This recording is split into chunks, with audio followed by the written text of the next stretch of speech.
Nang makaramdam ng pagod si Isagani ay kaagad niyang binitawan ang panghukay na hawak bago tinanggal ang saklab na nasa kanyang ulo saka tinuyo ang noong nalulunod na sa sariling pawis.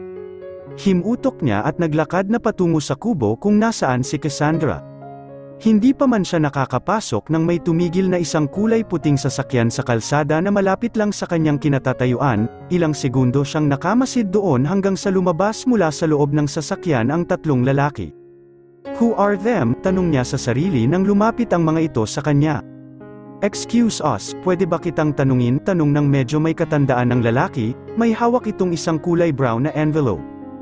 "Yeah," sagot niya at pinakatitigan ang tatlong lalaking nasa harapan niya. "Anong kailangan nila? Anong ginagawa nila rito?" "We are looking for a man named Isagani," anang medyo matandang lalaki na ikinilang na lang ni Isagani. "So, they were here because of me. Actually, nasa harap mo na ang lalaking yun," gagad niya. "I'm really sorry sir," marahang yumuko dito sa kanya bago inilahad ang kamay sa kanya. "I'm Alan, trusted lawyer, then we're here to give this to you." Tinanggap niya ang kamay nito kahit na marumi ang kanyang kamay saka naman tinaas ng kaharap niya ang kulay brown na envelope, walang pag-aalinlangang kinuha niya iyon at nagtatanong ang utak niya kung ano bang laman noon. "Ano ito?" tanong niya sa kataas ng hawak na envelope. "You can open it by yourself, you can do it in your house and we are just waiting here if you finished signing that paper," nakangiting Anes nito. Ang pagpirma sa papel na yon, ano ang ibig sabihin nito? Ano bang laman nito? Curiosity filled his mind, ilang segundo pa siyang tumingin sa kaharap bago tumalikod sa mga ito at pumasok sa kabong ilang hakbang lang ang layo sa kanila. Nang makapasok, nakita niya si Cassandra na natutulog sa papag habang siya naman ay umupo at ipinatong sa lamesa ang envelope, sunod-sunod na hininga ang pinakawalan niya bago binuksan ang envelope. Annulment paper yun dahil ayon ang una niyang nakita nang kuhanin niya ang papel sa loob. So, desisyon niya para mapawalang bisa ako, binasa niya ang mga nakasulat doon, nang matapos, ilang segundo siyang nanahimik siya ng ilang segundo bago kinuha ang isang ballpen na nasa tabi ng walang lamang tasa at walang pag-aalinlangan niyang pinirmahan ang papel. Ibinalik niya rin ang annulment paper sa envelope bago lumabas at nakita niyang naghihintay pa ang tatlo, pagalit niyang ibinigay ang hawak sa lalaking kausap lang niya kanina at sinaman ito ng tingin. "Don't ever back here, just don't," aniya sa kawalang paalam na tinalikuran ang tatlo sa kamuling pumasok sa kubo. Sa pangalawang pagkakataon, nakita niyang nakaupo na si Cassandra sa papag at nakamasid lang sa labas. "Ano iyon? Ano yung hawak-hawak mo kanina?" nagtataka nitong tanong. Inisang lagok niya ang tubig na nasa baso bago sinagot ang kabit niya. "Isang annulment paper, napaka-arte talaga ng Clarita na iyon, sarap ingudngud sa tae ng kalabaw," anang Cassandra na umirap pa sa kawalan. "Pinirmahan mo ba?" Kapag kuway tanong nito sa kanya, "Oo, for sure, the happiness will be explode on Giller's body if he knew that Clarita and I are gone, our marriage is void, he will be happy, they will be happy but I'm not done yet, I'm just starting," anes niya habang nakangisi at nakaarko pa ang mga kilay saka naglakad at sumandal sa pinto ng kubo at pinakatitigan ang malawak na kabukiran. 4 na taon ang nakalipas simula nang mangyari ang lahat-lahat sa buhay niya, 4 na taon na ang nakalipas nang tanggalan siya ng yaman ng kanya mama, 4 na taong siyang naghirap at halos wala nang makain, 4 na taon na ang nakalipas simula nang mapatay niya si Renato. Sa loob ng 4 na taong iyon, paghihirap ang naranasan niya. Nagawa na rin niya ang hindi niya ginagawa noon, ang magbungkal ng lupa at magtanim. Noong panahon na patay niya si Renato, walang nakakaalam kundi silang dalawa lang ni Cassandra. Itinapon nila ang katawan nito sa balon at talagang buto-buto na ito ngayon. Ang naiwan nitong gamit ay sinunog na rin nila para walang ebidensya, naging mamamatay tao na rin siya kagaya ni Cassandra. 4 na taon na rin siyang nangungulila sa mag-ina niya lalong-lalo na kay Erica. Panigurado'y malaki at may isip na ito ngayon, gustong-gusto niyang makita nagkanyang anak pero wala siyang pagkakataon. Isa pa ay nasa US ito kasama ni Clarita at ang walang hiya niyang kapatid na sigurado siyang nilalandi na nito ang asawa niya, wala na siyang paki sa dalawa dahil ang gusto lang niya ay makita ang anak niya, si Erica, gusto na niyang makita ang mukha nito. Minsan na niyang tinatanong sa sarili kung ano na ang hitsura nito ngayon at kung kilala ba siya nito. Si Erica lang ang tanging magpapasaya sa kanya, ito lang talaga. "Teka, bakit mo pinirmahan?" Bumalik siya sa realidad mula sa malalim na pag-iisip nang mapakinggan ang boses ni Cassandra. Bumuga siya ng hangin mula sa bibig bago nagsalita. Hindi ko mahal si Clarita, hindi na ayan lang ang dahilan mo kaya mo pinirmahan? Hindi, nagsisimula pa lang ako, naka-arko pa rin ang kilay niya ng balingan niya ito, hindi sila magiging masaya lalo na ang Gilier na yon, I won't let that happen, that they will be happy, I won't let that happen, simula pa lang iyan ang pagbabalik ko, papatayin ko silang lahat, papatayin ko ang mga taong nagpakababa at hirap sa atin, papatayin ko sila, at kinuyam niya ang kanyang kamao, handa na siyang sumuntok sa hangin nang muling magsalita si Cassandra. Seryoso ka, babalik ka para lang pumatay, hindi ka ba natatakot na makulong? Papatay ako dahil yun ang gusto ko, the poverty made this to us, naghirap tayo ng dahil lang sa panloloko natin pero ngayon, hindi na ako papayag, this is our karma but wait for their karma, I'll kill them until they drown on their own blood, aniya sa kangumisi ng todo. Makukulong ka, Isagani kaya huwag mo nang gawin yan. Magmakaawa ka na lang sa mama mo para ibalik ang lahat ng yaman mo, saad ni Cassandra na ikinilang niya. Hindi niya gagawin ang gusto nito, hindi siya magmamakaawa at magpapakababa para lang ibalik sa kanya ang sariling yaman. Ilang beses na niya yung ginawa pero hindi siya pinakinggan, isaksak nila sa mga baga nila ang kanyang yaman, hintayin lang nila ang kanilang karma na dumating na siya mismo ang gagawa, na si Isagani mismo ang gagawa.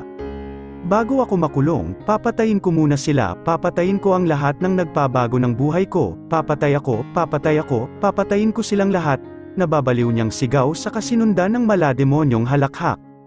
Ilang oras ang nakalipas, nakamasid lang si Isagani sa bahay ng kanyang mga magulang. Nakatago siya sa trash can habang pinakapakatitigan ng loob, sa may gate, may isang guard ang nagbabantay doon, tumayo siya at inayos ang suot na t-shirt bago naglakad patungo sa guard. Sino po sila? Tanong nito, bago yata kaya hindi siya kilala. I'm Isagani, son of your bosses, aniya, can I come in? Tanong niya. Pero imbis na sagutin siya nito, bigla nitong kinuha ang baril na nasa tagiliran at mabilis iyong itinutok sa kanya, napangisi na lang si Isagani. Sa sarili bago itinaas ang dalawang braso, chill, hindi ako gagawa ng eskandalo, gusto ko lang namang kausapin ang mama ko, sabi niya pero patuloy pa ring nakatutok ang baril sa kanya. Sorry po, sir, pero sinusunod ko lang po ang utos nila na huwag po kayong papapasukin dito, gustuhin ko man po pero ako rin ang masisisi sa huli, wika nito na ikinangiti niya lang, hindi ako gagawa ng masama, kakausapin ko lang sila. Bawal po talaga, sinabi po nila sa akin na huwag kayong papapasukin. Sunod-sunod siyang napailing at ibinaba ang kamay sa kawalang palem na tumalikod sa guard, umalis siya hindi para umuwi, umalis siya para kumuha ng panangga sa baril nito.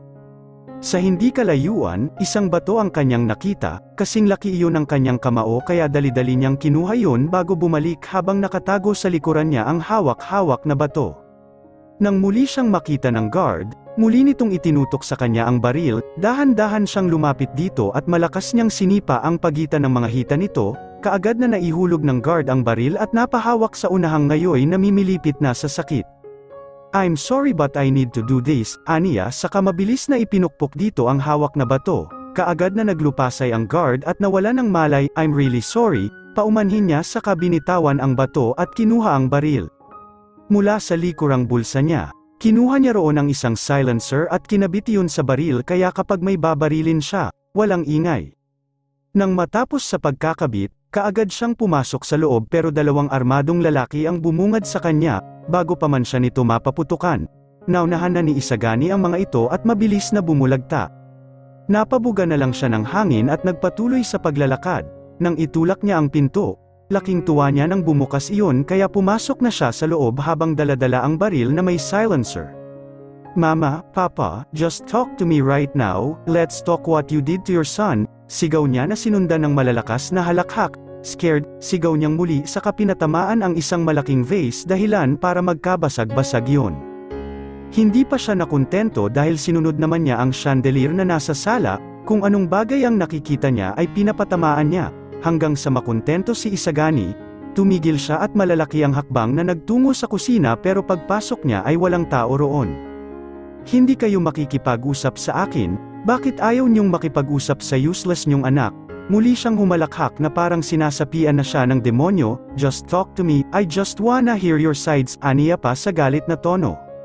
Anong nangyayari ha? Biglang tumuon ang atensyon ni Isagani sa itaas ng hagdan at doon na mataan niya ang mama niya na halatang gulat nang makita siya, gulat na gulat ito sa kanya at ni hindi na nagawang ipikit ang mga mata. Isagani, hindi makapaniwalang anes ng mama niya at naglakad na ito pababa. Bago sumagot, hinintay niya muna itong makababa, ilang segundo pa ang lumipas, gulat na gulat pa rin ang mama niya na parang matagal siyang hindi nakita ay totoo yun, 4 na taon. 4 na taon siyang walang paramdam. How's life, mama? Walang kabuhay-buhay niyang tanong dito.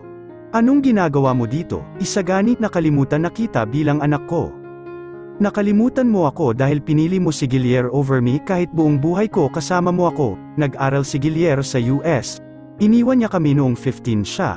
Samantalang ako, 33 ngayon, siya ang pinili mo. Bakit? Bakit mama?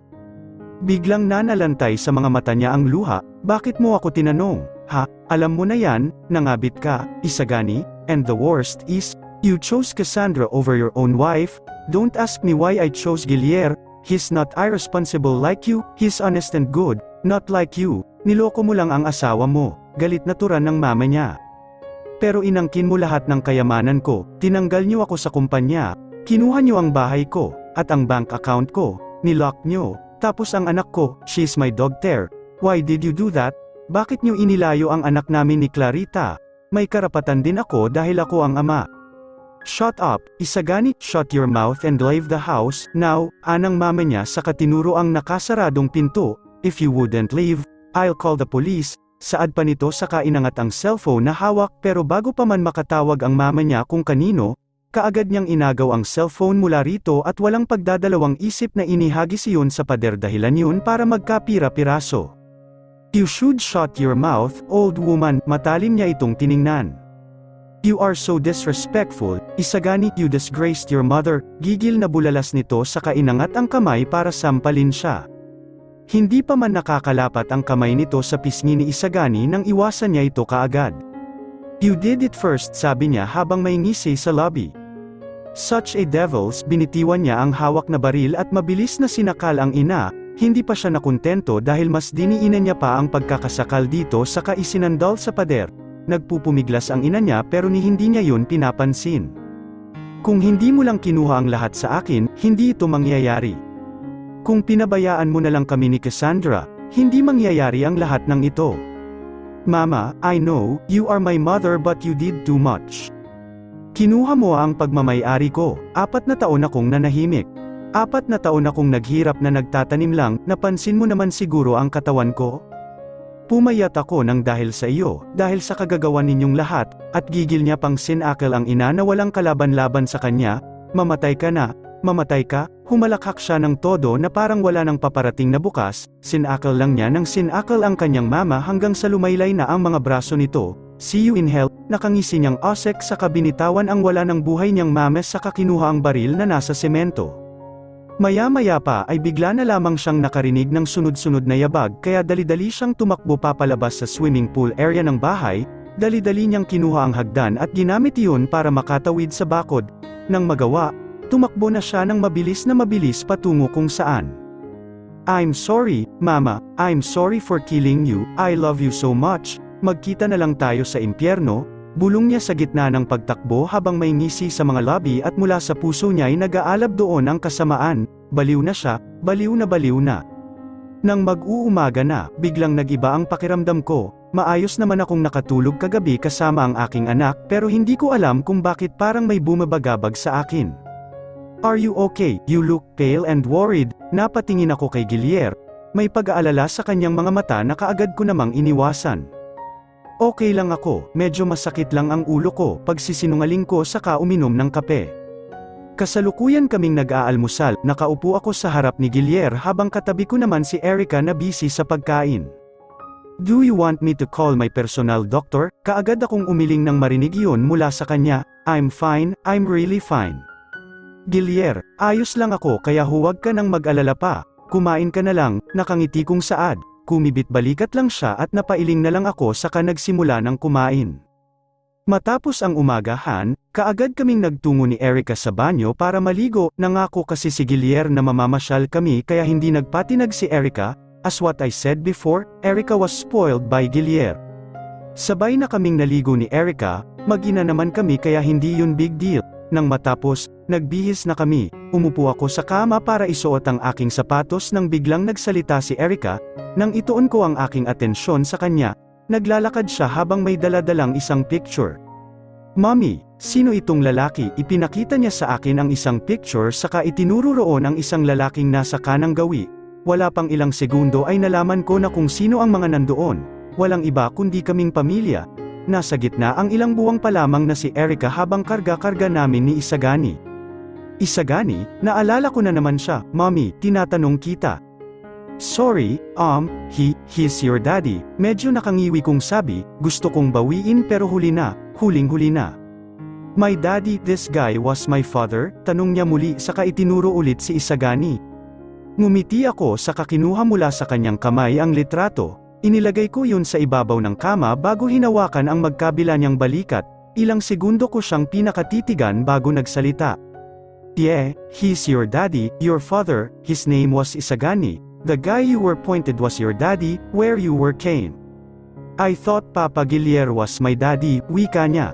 Ngumiwi ako bago ngumiti, I'm sorry for not tell you the truth, natakot lang akong sabihin sa'yo kung sino ang tatay mo. Bata ka pa para malaman ang issue we had encountered before, there will be a time to tell what your dad did to me before. Bulalas ko saka ibinaba ang aking mga kamay sa kanyang isang kamay at kinulong ko yun, sorry for keeping it, wika ko pa sa kanya. Gusto ko siyang makita, Mommy, hindi kaagad ako nakaimik nang sabihin niya yon, sunod-sunod akong napalunok dahil sa aking narinig. Ito na nga ba ang kinakatakot ko, na matagal ko nang nararamdaman, kaya ayaw kong sabihin ang totoo. Alam kong sasabihin niya ni Erica, ang makita ang ama niya. Pero I wanna see him, pumadyak siya at medyo lumayo sa akin, I wanna see my real daddy, I wanna see the guy in that picture, pasigaw niyang ani sa katuro ng larawang nasa kama, please, Mommy, let me see and meet my daddy. Pagkatapos niyang magsalita, biglang nangilid sa kanyang mga mata ang luha at ilang segundo pa ang lumipas ay tumulo na yon. I'm sorry talaga, baby, baka mamaya, makita at makilala mo siya pero sa ngayon, Papa Gilier na ang tatay mo, I'm sorry, Erica, I'm sorry. Akmang aabutin ko na ang kanyang mga kamay nang lumayo siya sa akin, biglang nandilim ang mukha niya, masama ang tingin sa akin, ganoon ba siya kagalit sa akin sa pagayaw ko? You're a liar, you kept the truth, I thought Papa Gilier was my real father but I was wrong, you're a liar. Mommy, I wanna see and meet him, my daddy, galit niyang turan at mag-isa akong iniwan sa aming kwarto.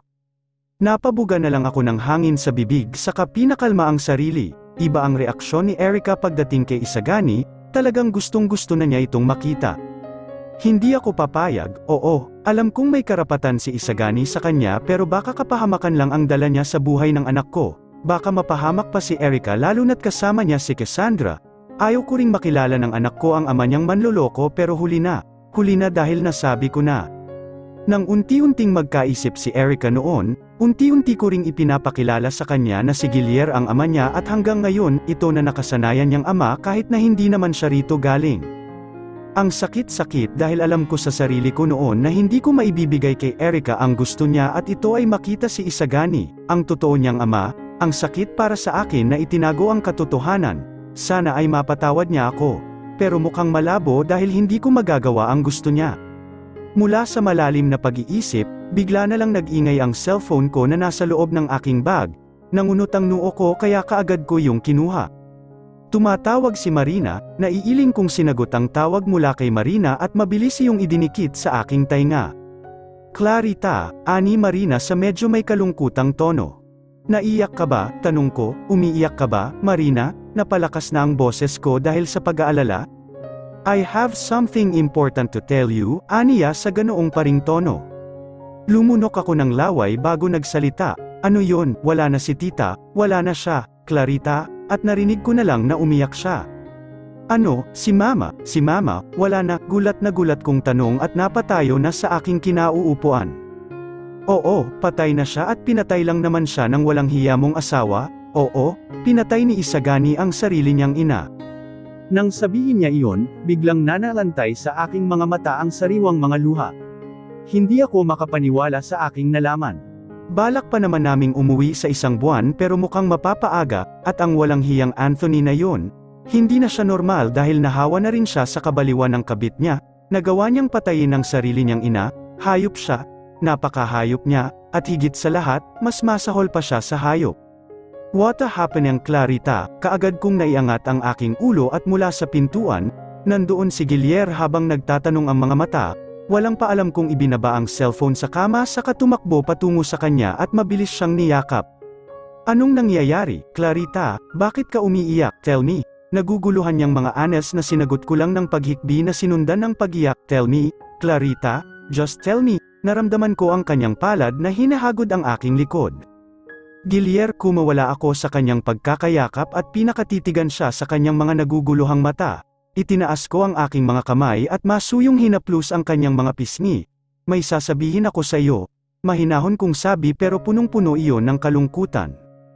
Tumango siya. Tell me, Clarita, sabihin mo lang. Tumawag sa akin si Marina, si Mama raw ay wala na. Bigla siyang nagulat sa aking sinabi, gulat na gulat siya, hindi ko alam ang gagawin ko pero ang atensyon ko'y nakatuon lang sa gulat niyang mukha. Ilang minuto pa ang lumipas, naglakad siya ng bahagya at humarap sa akin na may ngisi na sa kanyang lobby. It's impossible, Clarita. Malakas pa si Mama at nakausap ko lang siya kaninang madaling araw, saad niya sa mahinahong tono. Malakas pa nga si Mama pero hindi sapat ang lakas niya para lumaban sa isang lalaki. Pinatay ni Isagani si Mama, Guillier. Isagani killed your mother and my mother-in-law, he's a killer. Pinatay ni Isagani ang sarili niyang ina, gigil kong osek dahil sa inis kay Isagani. Hindi pwede, sunod-sunod na kumawala si Guillier ng hangin sa bibig at sinundan ng paghilot ng kanyang sentido. Kitang-kita ko ang mga mata niya na namumugto na at ilang segundo pa ang lumipas, nanulas ang mga luha pababa sa kanyang pisngi. It can't be, mariin niyang anas saka napaupo na lamang sa sahig na kaagad kong sinundan. Umupo ako sa harap niya at mabilis siyang niyakap para pakalmeyan na alam ko namang hindi yun ganoon kadali, mamatayan ng ina ang pinakamasakit na pangyayari sa ating buhay, ang mamatay ang nagsilang at nag-alaga sa atin. Mula sa simpleng pag-iyak ay napalitan iyon ng hagulhol, para aluin, sunod-sunod kong minasahe ang kanyang likod pero hindi yun sapat, hagulhol lang siya ng hagulhol. Alam ko ang nararamdaman niya, katulad ko rin, sobrang sakit ang mawala ang mahal natin sa buhay. Everything will be fine, Guillier, magiging maayos din ang lahat at walang papayag na hindi magkaroon ng hustisya ang pagkamatay niya, makukulong si Isagani, makukulong siya, galit kong saad sa kawalan. Maya-maya pa ay tumigil na sa paghagulhol si Guillier at naramdaman ko ang pag-angat ng kanyang katawan kaya kaagad akong umalis, nakatayo na kami habang may masamang tingin sa kawalan ang mga mata niya, madilim ang mukha niya. I'll kill that bastard for killing my mother, I won't let him live like a normal, I'll hunt and kill him by infliction, pagbabayaran niya ang ginawa niya kay Mama, magbabayad siya, galit niyang saad saka naglakad na. Hinayaan ko lang siya. Hindi pa man siya nakakalayo nang humarap siya sa akin at may madilim pa rin ang kanyang mukha. Just continue fixing, Clarita, uuwi tayo sa Pilipinas, wika niya sa katuluyan ng umalis. Napatango na lang ako nang mawala na siya sa paningin ko. Lumabas din ako para hanapin si Erica, isa lang ang naiisip kong maaari niyang puntahan at iyon ay sa rooftop. Pagkarating ko roon, nakita ko siya habang nakakalumbaba sa railings na nakatingin sa kapaligiran. Bumuga ako ng hangin mula sa bibig at pinuntahan siya. Baby, bakit ka nandito? Mami, walang kemo emosyonal niyang tanong habang patuloy pa ring nakatingin sa kapaligiran. Umupo ako sa bench na kanyang inaapakan saka marahang kinuha ang kanyang mga kamay. Marahil ay alam niya ang gusto kong gawin kaya naiiling siyang humarap sa akin at umupo sa tabi ko. Tahimik lang siya kaya nagsalita ako. Sorry, baby, sorry for keeping it, hindi kita mapapatawad kung hahayaan mo akong makita at makilala ang daddy ko. Mommy, I wanna see him. No, hindi mo siya pwedeng makita dahil killer ang daddy mo, we are going back to the Philippines because your grandma died because of your daddy, he just killed your grandma? Baby, he's a killer, sabi ko. Alam kong hindi ito ang panahon para sa mga sinabi ko, iniisip ko lang na baka kapag sinabi ko ang ginawa ng ama niya ay kaayawan na niya ito. Tumingin siya sa akin ng diretsyo, ni hindi kumukurap. My daddy is a killer, he killed grandma, tanong niya at sinundan ng pagiyak. Tumango lang ako saka hinapit siya patungo sa akin para yakapin siya. Yeah, your father is a killer. He's bad, anes ko habang nakatingin sa kawalan hapon na nang dumating kami sa Pilipinas, Katulad lang din dati ay nang makababa kaming tatlo ay may nag-aabang na sa amin, kaagad kaming sumakay sa kotse at mabilis iyong pinaharurot ng driver. Okay ka na ba? Nag-aala kong tanong kay Guillermo. Yeah, I'm fine pero hindi ko alam kung magiging okay ako kapag nakita ko si Mama, malungkot niyang sabi. Inangat ko ang isa kong kamay at hinawakan ang kanyang balikat para pag-aanin siya. Magiging maayos din ang lahat, magtiwala ka lang, makukulong. Hindi ko na natapos ang aking mga sasabihin nang biglang nagsalita si Erica. Mommy, I wanna play there, sabi niya sa katuro sa playground.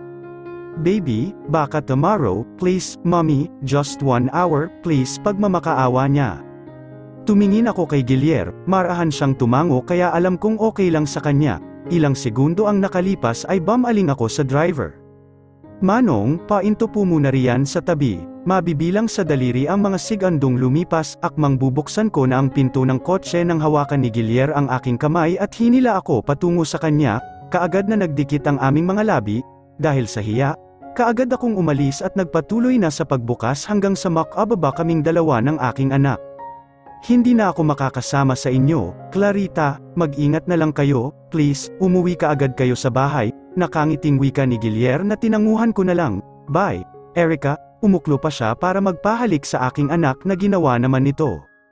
Bye, Papa Guillermo, tumingin sa akin si Guillermo na may ngisi sa lobby bago umandar ang sasakyan papalayo sa aming pwesto, nang mawala na yun sa aking paningin, kaagad kaming naglakad patungo sa playground.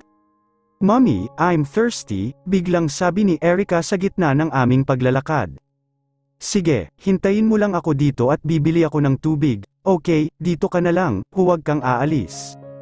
Tumango lang siya kaya tumalikod na ako para maghanap ng tindahan. Sa hindi kalayuan, isang tindahan ang aking nakita kaya kaagad akong naglakad doon. Bumili ako ng isang bateng tubig, nang makuha at makapagbayad ay mabilis din akong naglakad patungo kay Erica pero bigla akong nagulat dahil sa harap niya ay may nakaluhod na isang tao, lalaki ito at naka-jacket habang suot-suot ang hood. Naguguluhan ako kaya naging cheetah ang takbo ko patungo sa pwesto nila. Baby, sino yang kausap mo? Tanong ko, masaya niya akong hinarap. Mommy, I already saw and met my daddy, nagtatatalo niyang wika. Nangunot ang noo ko kaya bumaling ako sa lalaking papatayo na pag-angat palang ulo nito. Nakilala ko kaagad kung sino, walang iba kundi si Isagani naman loloko at killer. Clarita, Isagani, sabay pa naming wika na ikinilang ko na lamang, magsasalita pa sana ako nang may lumapit sa aming dalawang pulis. Ikaw po ba si Clarita? Tinuro ako ng isang pulis na nagbigay sa akin ng kaba. Ako nga po, bakit po? Naguguluhan kong tanong. Inaaresto ka namin sa salang murder, ito po ang warrant of arrest. Anito saka iniabot sa akin ang isang papel. Ano pong kasalanan ko? Wala po akong ginagawang masama. Siya, tinuro ko si Isagani. Siya ang gumawa ng masama, pinatay niya ang sarili niyang ina, sabi ko pa pero hindi man lang nila tiningnan si Isagani sa akin sila nakatingin. Ang laki po ng kasalanan nyo, binangga nyo lang naman po ang isang bata 4 na taon ang nakalipas at hindi ka pa naawa dahil pinabayaan mo lang siya, matagal ka na naming hinahanap at nahanap ka namin dahil may nagtimbre sa'yo, pusasan mo na yan, anito kaya sumunod ang isang pulis at mabilis akong pinusesan. Wala po akong kasalanan, sigaw ko pero hindi sila nakinig sa akin, hinawakan nilang pareho ang aking braso at pilit na pinalakad, Sandali lang, ang anak ko, pagmamakaawa ko. Huwag na kayong mag-alala dahil ako ang asawa niyan at tatay nitong batang ito, anang sa kaginulo ang buhok ni Erica, huwag kayong makinig sa kanya. Sinungaling siya ang totoong masama, siya dapat ang makulong, sigaw ko at nagpupumiglas na pero wala na akong nagawa nang hilahin na nila ako, wala akong nagawa kundi ang tumingin lang sa anak ko, tumingin sa anak ko ng